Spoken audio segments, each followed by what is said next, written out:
Hey everybody, I'm back, and this video is going to be... What are you laughing at? Nothing. It begins. Yeah, it begins. It begins. This video is on the most fundamental move you can learn for Silat and Southeast Asian martial arts in general. So stay tuned, it's going to get amazing. Pow pow, inside fighting, yeah, dangerous martial arts. Pow pow, ooh ah. All right, so I like Filipino martial arts. I like Indonesian martial arts, Silat, Eskrima, Kali, Panantukan, and people love. Bro, every time I do a video, it's like you're high. I'm not high, man. I'm just chilling. You like that. Anyway, so there is one move consistent I find in Southeast Asian martial arts. It's a fundamental move. It's the first move I teach anyone. It is probably the first thing I learned, if I remember correctly, in both when I learned Kuntao Silat and when I learned Panantukan, Filipino martial arts in Doce Paris. And I think if you're training alone, you can do this. That's one thing that I love about it. It's a movement you can do on your own. And I'm also going to show the application of it on a person. You can also train it on like a makiwara board, not a makiwara board, wooden dummy. Those guys with the arms that go like this, or even on a heavy bag, they have this like this extension arm that comes on a heavy bag. All you need is some kind of straight thing and you can do this technique. This technique applies to weapons, it applies to empty hand, it applies to those two things, and that's it.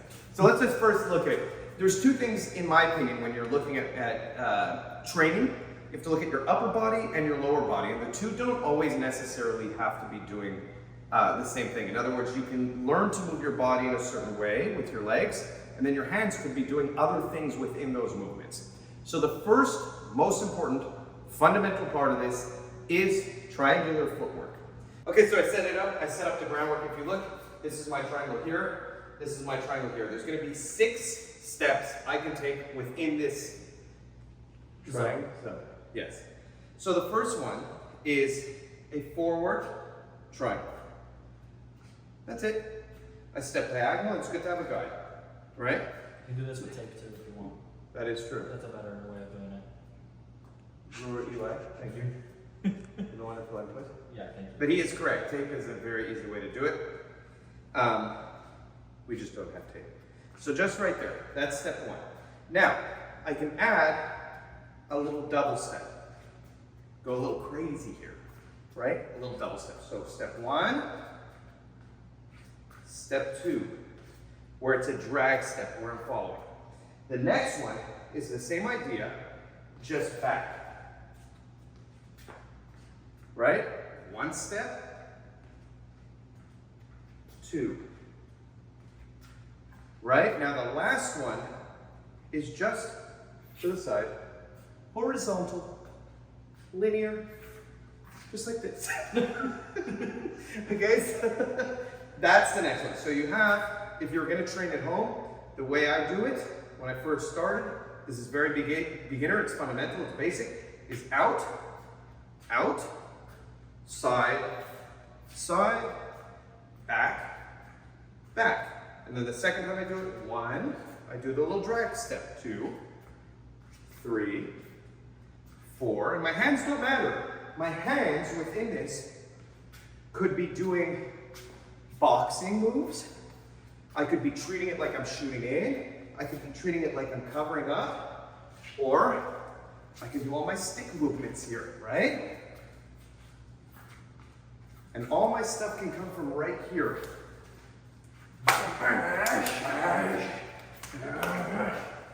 Okay? Sick. So, that's the first thing, footwork.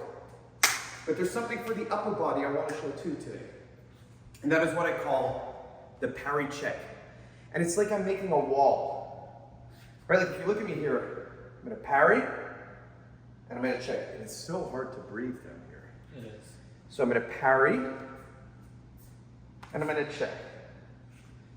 1, 2. So let's just look at what it looks like for the sake of this drill, and then I'll show the application with you. And then that'll be a big moment. And then I come in and like beat your ass. I'll do bam, bam, bro. On my YouTube channel? Maybe. You can bleep it out. Okay. Parry check. Parry check. Parry check. Parry check. Parry check. Parry check. So always parrying. If Eli was right here, which we'll see later, if this is my opponent, we have to imagine that our opponent's in front of us. I'm always going to the outside and frame. Framing. Framing. Framing. Framing. Framing. Okay? So the parry is on the inside of my arm. It's never in front. See how my own elbow hits my arm if I do this? And I see a lot of people do this. They parry and they check like this. This is a mistake. The parry has to be inside. The check, the frame, is on the front. Is it what? This is like the backing up the frame. I'm just putting it here. What's the mistake when you do that the wrong way, when like this kind of blocks? You hit your own hand and your parry, you go punch at me. Your parry is okay. extended over here. I can't use my elbow to get through, as Okay. opposed to if I put it under. I see. You see how the motion continues, and then I can keep hitting? So actually, this is what I wanted to show. So we'll start looking at just the parry check, and then we'll look at how the footwork and the drill applies if you do have a partner. So why is the parry check such an important movement? What is it teaching me when he punches? It's teaching me parry first, right? Each movement in isolation has a point. So when he punches, parry. And I'm not learning to do this, which I talk about a lot, which opens me up. I'm learning to do a really tight, small parry with a little bit of head movement. See, I've just got my head just out the way. If I want to continue hitting here, I can. So I'm just parrying, boom. What is the check teaching me? Forget this hand. If he punches, I'm learning to check. This is valuable for a lot of reasons, but let's just say I'm here and I'm fighting someone right over here. And I see Eli run at me now on the side. He goes, punch. I need to just be able to hug my head.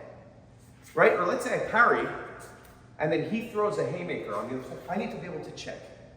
So it has multiple value. You can use the check, the frame, on its own. Right? It will defend. You know, I always teach the rhino. Yeah. The rhino is based off of the concept of parry check. I developed it to become this over time because this gets you in and teaches you really simple stuff. But from an Indonesian Filipino standpoint, what do we want to do? We want to be able to climb the arm. That's the interesting thing from the outside and the inside. So if he punches, that first step out here, that diagonal step, is getting me out the way. I've gotten out the way. The parry is also protecting me. The check is also protecting me. I'm doing 3 modes of defense in one. What's nice when you go outside is parry check defense against almost any strike. If he jabs on that side, I'm protected. If he throws a straight punch on this side, I'm protected. If he throws a haymaker on this side, I'm protected. And even if you throw an uppercut, I'm protected here. I'm still out the way because I've stepped out. See? So I'm protected against almost anything. What am I not protected against? Throw a haymaker here. Here I'm going to get caught if I do it.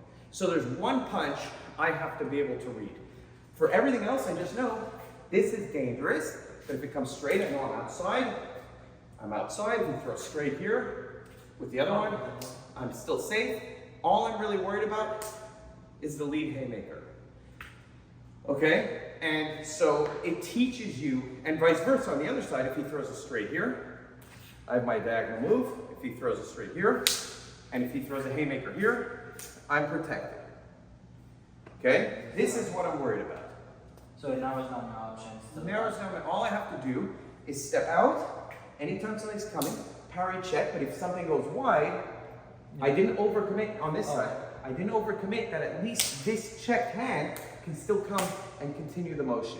And then we can continue with whatever we need, right? So it's a very good, kind of like as you get a read on someone, and I see that he's not using his lead hook, he's just jabbing and throwing crosses along haymakers on that right side, on that left side, that I know I can just step out anytime, right? And this sets up all types of other movements. So let's just look at some of the things that parry check actually is doing. It's not just parry check, it's gunting. What is gunting? I'm learning to parry hit. Parry hit, parry hit. Okay? I'm attacking the bicep here. I'm attacking the tricep, I'm attacking the armpit, and the chin directly. It's also teaching me to parry and parry. What does that mean? You punch. I'm checking this hand as a preemptive. This is very good in boxing. A lot of the time, if I'm fighting a good boxer and he's fast on that right, I come in and I check it right away. Now I can step off and keep fighting from here off to the side. So it's teaching me first to parry, and then this hand can do whatever it wants. Now, let's just look at follow-ups from the check. Let's say I do want to use the Parry Check. This is the most fundamental kind of starting point for all our attacks in Indonesian martial arts. What does that mean? I Parry Check. That's where I get my range on the arm. See how I turn the check into a grip to break the arm, right?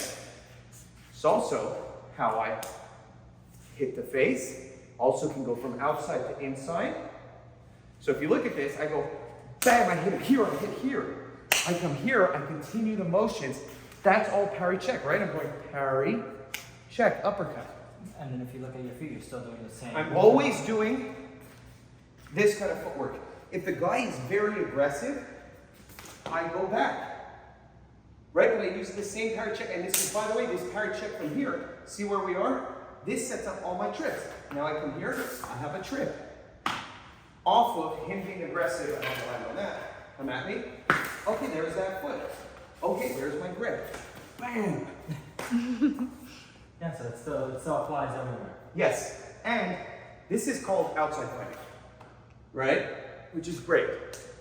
But it also allows you to punch again, inside fight. What does inside fighting open up for me?